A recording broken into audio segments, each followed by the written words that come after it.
Good evening, I'm Katerina Georgieva. Thanks for joining us. Here are your top stories. The number one issue for the community was boarded up homes. We know that was out of our control. But the second issue that went hand in hand with that was transparency. For many months, we've been mining the resumes of multiple Ukrainians coming to Canada. I am pumped.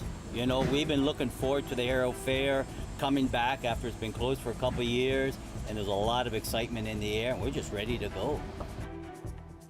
Uncertainty, anxiety, and relief. That's how one longtime West End resident is feeling now that a permit to twin the Ambassador Bridge has expired. Bridge owners aren't saying what could be happening next, but there's still a big eyesore left standing: the many boarded up homes owned by the bridge. The CBC's Jason Vio tells us what some want to see in the next chapter of the neighborhood. And we really started to see the dismantling of the neighborhood was about 15 years ago. It's sad to see that our whole community, I mean, some areas like around Forster High School, when this first started happening, it looked like a bomb went off, you know? So our community overall has suffered by the impact of what the bridge company did to the community. So, you know, for us right now, it's the closure of this really awful chapter that's happened to the community. And I'm kind of relieved. It was more devastating when these homes were boarded up when I was here about 2 years ago because they did a lot of demolition the last 2 or 3 years. So you were describing growing up in this neighborhood where you would hear some of the bridge traffic, but you'd also hear kids laughing, kids playing, community barbecues. Yep. When you walk down now and you see the boarded up homes and all the homes that used to be there are no longer, does it make you emotional? How do you feel? I think I've cried all my tears over the years because this has really been about 15 years of this. To see that there in the middle of a community where just a few houses down, there are people trying to live next to that, you know, and they were caught in the middle of a bureaucratic battle. But we want the community to be made whole. It's time. There's an opportunity here for closure. And it's a little bit, there's a little bit of anxiety because we want to know what's going to happen next. The improvement of the Ambassador Bridge is also critical to the community. And our government has been working with bridge owners, with the city, to make sure that we see that happen. There's ongoing discussions. Can you elaborate on those discussions? What's happening? Look, right now I don't want to negotiate or discuss in public, but there's ongoing discussion about making sure that we see that vision realized. We're hopeful that we can close this chapter, that this bridge gets repaired, and that there's some reparations made to the community. Maybe this place where the second span was going to be becomes a park. Right? Let's make the community whole. Let's say enough is enough, repair your bridge, heal the community, and let's do something better. The community is hopeful, but we're guarded. Recently released travel statistics show bad news for border cities like ours. Travelers from the U.S. have stayed away. Some experts say that's because travel habits changed during the pandemic, but there are those who believe federal policies are to blame. CBC's Sophia Harris reports. Tourists have returned to Niagara Falls, but something's missing. A lot of Americans. Are you an American? No, Canadian.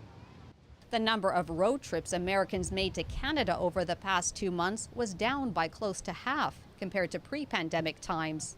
The lack of American visitors is taking its toll on Niagara Falls, a popular tourist destination right next to the U.S. border. Niagara Helicopters offers tours of the falls. The company says bookings are down 35% this summer compared to 2019, largely due to fewer American tourists. The decline in business from the Americans is actually very devastating for us. That is our bread and butter market.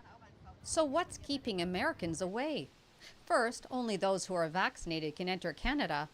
Plus, this expert says habits formed during COVID can be hard to break. I think people have changed their consumer habits. They've changed their vacation habits. She also believes the ArriveCan app is a deterrent. Travelers must use it to enter their vaccination and travel information before entering Canada. The mayor of Niagara Falls says the app is holding back many Americans. They're telling me it's easier to go to Europe than it is to come to Canada. That's frustrating. Candace Fuller of Buffalo is no fan of the app. She says she won't be resuming regular trips to Niagara Falls until it's dropped. Before the pandemic, I used to go on the fly. Now with using the app, you have to plan your trip ahead of time, and it's kind of hard to do that. Use ArriveCan by... The app is set to stay in place until at least October. This week, Transport Minister Omar Al-Gabra said ArriveCan reduces wait times at the border, but added that he's weighing the criticism. We're listening and we're working with our stakeholders. The mayor wants action now and says it's time to scrap the app to help the city's struggling tourism industry. Sophia Harris, CBC News, Toronto. Windsor police say they do not have an update on the search for suspects in an ongoing assault investigation. This is the case where a group of people assaulted 2 individuals on Saturday morning, with multiple videos of the brutal attack posted online. Police say they are not expected to have any update for us today, but that one is expected tomorrow. 3 people were in custody this week in connection to the assault so far. The latest information that we have is that they continue to search for multiple suspects, and we'll keep you up to date as we learn more. Health Canada has approved Moderna's new COVID-19 vaccine. The so-called bivalent vaccine targets both the original strain and the Omicron variant. The federal government has purchased 12 million doses of the new shot, and health authorities are urging Canadians to get one. Very comfortable with the fact we have a good bivalent vaccine, and the fact is that, as we've said at the get-go, if it's been over 6 months since your last, vaccine dose and/or infection, definitely go out and get a booster dose. This is the first variant-targeting booster shot offered in Canada. Health authorities are describing it as a milestone in this country's response to the pandemic. The highly transmissible Omicron variant and its subvariants have been in this country for 9 months. They currently make up the majority of new cases. Locally, the health unit is very concerned about low vaccination uptake. Less than half of Windsor Essex has a 3rd dose. The medical officer of health is worried about what that means heading into the fall. More people are indoors, and we have both the challenge of the flu and of COVID and of more people indoors and of a health system that which has strained resources.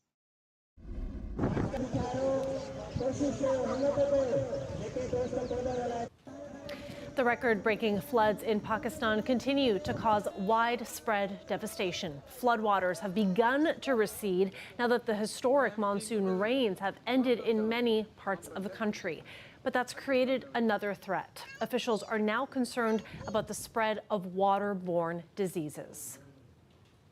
The United Nations is accusing China of widespread human rights violations. The High Commissioner for Human Rights has released a long-delayed report on China's crackdown on Uyghurs and others. Beijing is calling the claims against it lies. CBC's Abby Kugadasan has the details.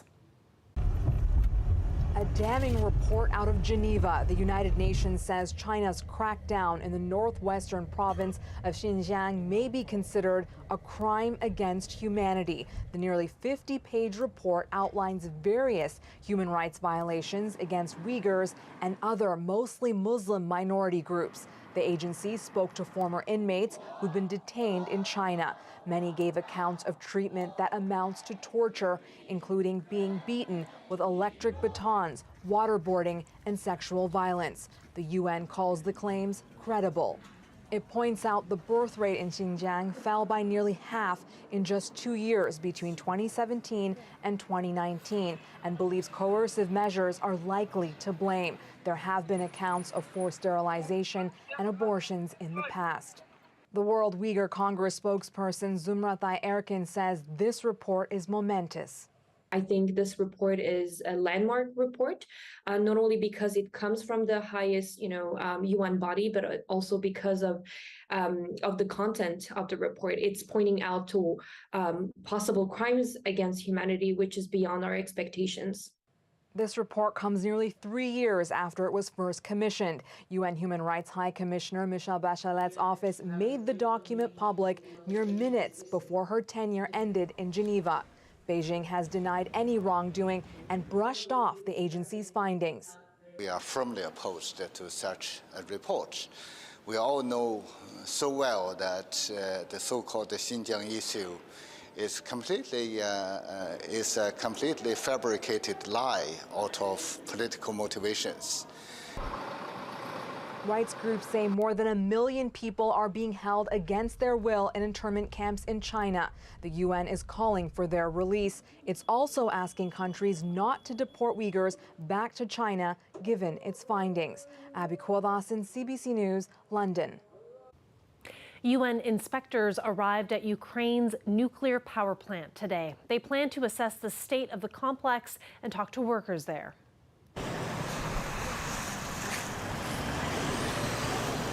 The team reached the site amid fighting between Ukrainian and Russian forces. Shelling delayed the inspectors' attempt to reach the complex. They plan to spend several days there. The visit follows months of negotiations to gain access to the facility, which has been controlled by Russia since March. There has been fighting in the area in recent weeks, and this has raised concerns about the safety of the complex. A disruption in the power supply could cause radiation leaks. Here in Windsor, Ukrainians who fled the war are looking for homes and jobs. Finding both is a priority for the reported 150 families in our area. A local consulting firm is aiming to help on the job front. It's already hired one newcomer and found a placement for another. As Del Molnar reports, the firm says it's just getting started. In English, it's help employment for Ukrainian in Canada. Alexander Pavlenko shows a website he created for the Forge Consulting Group that Ukrainians can access to find work here in Canada. The consulting group works with businesses to find jobs for people. The company gave Pavlenko a job after he arrived here in May. Now they are using the website to make connections with displaced Ukrainians who want to come here to Windsor. We have many resumes, hundreds of resumes. I hope to be able to place them on a project base based on the needs of our clients, potentially maybe get them into the healthcare system. We will do whatever we can to make that happen. I mean, the goal here is to help as many as possible, but even helping one is good. There's a lot of talent coming here, and I think that if it's recognized and they're giving a chance as newcomers coming into the city, it would be beneficial on both parts. One of the newcomers is Alicia Fedoriak, who just arrived days ago with her husband and their 8-year-old daughter. They are staying with a Windsor family. She was a teacher in Ukraine, but will do almost anything here. I think I can work on the factory, on maybe dishwasher, maybe assistant for magazine, store, supermarket. It's not a problem with me. I'm ready to work. When DeRossi saw the images of war-torn Ukraine, she decided to help the refugees with donations. It then morphed into finding them jobs once she saw the talent. We have a lot of healthcare, we have a lot of teachers, and let's share this talent with the rest of the city. The professional qualifications of some of the refugees might not be accepted in Canada, so they might not be working in their chosen profession at first. Fedoriak is from an area very similar to Windsor, so even though she's new, she feels right at home. I think for the future for my children, I can stay in Canada and I can live in Canada and work in Canada. Dale Molnar, CBC News, Windsor. We're hoping to have lots of people because nothing's happening. And so now that we can get out of our cages, then, guess what? We can come. That is right. The Harrow Fair is back. All the delicious food ready to be judged and enjoyed. The midway setup so you can try to win your significant other a prize. The rides ready to spin you around. Get a sky-high view as the annual event returns this weekend. And we sent afternoon drive reporter and birthday boy Josiah Sinanen out today to check out all the sights and sounds. Hi everyone, we're here in Harrow for the Harrow Fair happening over Labor Day weekend. This is my first time here and we're gonna get a little bit of an exclusive look into some of the judging happening before it's open to the public. So we've been told we're gonna get to look at some corn and some pies and we're gonna see how they're judged and meet some of the entrants. But here we are, I'm excited to be here, it's gonna be a great day. Today there's lots of things we can be looking at. So we have a grains and seeds section, so that's like corn and soybeans. We have our fruits and vegetables, so apples, tomatoes, squash, anything you can think of. We have canning, we have baked goods, we have flowers, spices, and then arts and crafts as well. And then out back we have our poultry. The flavor, the crust, overall appearance. I've been baking for the fair for 30 plus years, and I graduated to be judge the last few years, and I really enjoy it. I love it. I love baking. I love the fair. It's just a lot of fun. We just judged the champion pie for our pie auction, and all proceeds to the pie auction go to the John McGivney Center in Windsor. I just judged first, second, and third out of 25 pies. Wow. So we have, here is our winning pie, which was raspberry cherry. This is our champion pie that will be auctioned off tonight. Well, for myself, me not being around this area any longer, since I said I live in New Jersey, I get to come home and see all the guys and friends that I grew up with, went to school with, all my parents' friends who are obviously getting a lot older now, but just to come back to Harrow and just visit with everybody and do what we're doing. You know, we've been looking forward to the Harrow Fair, coming back after it's been closed for a couple of years, and there's a lot of excitement in the air, and we're just ready to go. Well, we've been doing the farmers market, and we've done the steam show, and we're starting to see the same familiar faces. So it's nice when you're setting up and you see a familiar face across you. Hey, how's it going? And you know, it's almost like a great family affair kind of thing. And we're also out there offering our stuff for to the people, and yeah, it's a great thing. From pies to pigs to prize-winning pumpkins, you'll be glad you came to the Harrow Fair this weekend on until Sunday. Josiah Sinanen, CBC News, Harrow. I love that. Looks like it's going to be an awesome weekend at the Harrow Fair. And looking live outside right now, another day of beautiful sunshine, but enjoy it while you can because stormy weather is coming later in the weekend. Your weather update is coming right up.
Breaking news just coming in right now. Police have made a 4th arrest in connection to those brutal assaults that we've told you about this week. They've also named 2 individuals who have been charged. Tyler Ducharme and Jacob Yole are facing 2 counts of robbery and 1 count of aggravated assault. Both are 18 years old and from Windsor. 2 others face the same charges, but they cannot be named under the Youth Criminal Justice Act. Police say the investigation continues and ask anyone with information to come forward. We have the latest on our website. Just go to cbc.ca/Windsor.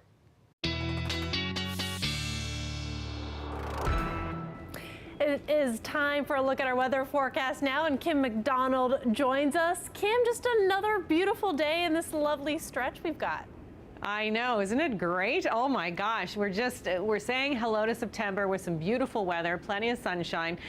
This is a look back at August. We don't have data for 2 and 3, second and third, but 24 days of temperatures above seasonal. So if it felt like a hot summer, my friends, it was a hot summer. So yes, temperatures above seasonal. This is what's normal for this time of year, 24.8 degrees. We've already hit 27 today, and our forecast for tomorrow is 30 Celsius. Sun is setting at 8:07, just a little early, folks.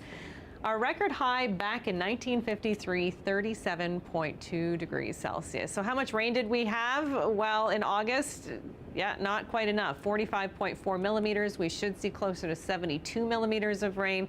Nice evening ahead. Temperatures in the low 20s, 24 for Windsor, 22 in Chatham.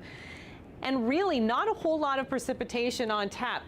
Maybe a spotty shower. Our models are picking that up, but for the most part, it's going to be a dry overnight, dry evening, and you're going to notice that the humidity is starting to build right back up again. We got a little wee break from it being as sticky, but it doesn't want to last too long. The winds were easing through Friday and then picking up a little bit by Friday evening, but nothing like what we saw yesterday. 20 degrees through the overnight hours. Sure, you can open your windows with that. It's still a little warm, of course, Windsor being the warm spot in this province generally, and that reputation continues. 30 degrees for Friday, and generally a mix of sun and clouds. So not brilliant sunshine all day long, but sunny nonetheless, and dry too. 32 degrees is what we're expecting for Saturday, but it's going to feel a lot warmer than that, closer to 38 degrees. There's our low pressure system moving in. We've got a cold front. This is what's going to be triggering the possibility of a thunderstorm this weekend, more likely on Sunday than on Saturday. And here is your 7-day forecast. So 30 Friday, 32 Saturday, and then we get into some unsettled weather for the long range forecast. So enjoy the next few days. Yeah, that's unfortunate for the long weekend there, but thanks for that, Kim. I know, hopefully not too long lasting. Yeah, hopefully. When we come back, a dynamite story that you won't want to miss.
Our final story tonight takes place in the Badlands, a part of Alberta famous for dino bones. And there's no place on Earth that is quite as rich in quantity and quality of these prehistoric remains.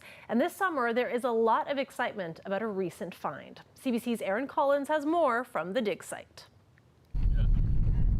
If you're on the hunt for dino bones, this is the spot. It's what brought these bone hunters to the area, part of a paleontology field school. They stumbled upon the find of a lifetime.